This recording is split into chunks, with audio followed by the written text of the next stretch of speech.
నమస్కారం ఈటీవీ 360కి స్వాగతం. ముందుగా ప్రధానాంశాలు. ఏపీకి మరో 5,000 కోట్ల శాసకీయ నిధులు కేటాయించాలన్న సీఎం. ఢిల్లీ పర్యటనలో కేంద్ర మంత్రి నిర్మలా సీతారామన్కు విన్నపం. ఎన్డీఏలో ఉంటూ ఇండీ కూటమికి ఎలా మద్దతిస్తామన్న చంద్రబాబు. ఓడిపోతామని తెలిసి ఉపరాష్ట్రపతి అభ్యర్థిని నిలబెట్టడం ఎందుకని ప్రశ్న. మద్యం కేసులో 6 గంటల పాటు నారాయణస్వామికి సిట్ ప్రశ్నలు. అంతా పై వాళ్లకే తెలుసంటూ మాజీ మంత్రి సమాధానాలు. ఈ నెల 25 నుంచి రాష్ట్ర వ్యాప్తంగా స్మార్ట్ రైస్ కార్డుల పంపిణీ.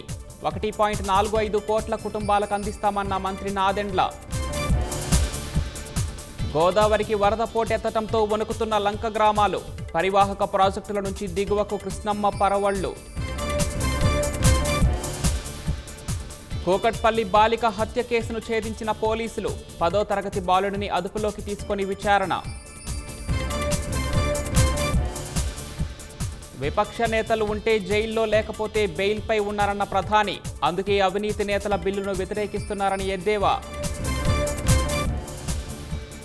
శునకాలను స్టెరిలైజేషన్ చేసి విడిచిపెట్టాలన్న సుప్రీంకోర్టు. వీధుల్లో బహిరంగంగా ఆహారం పెట్టొద్దని సూచన.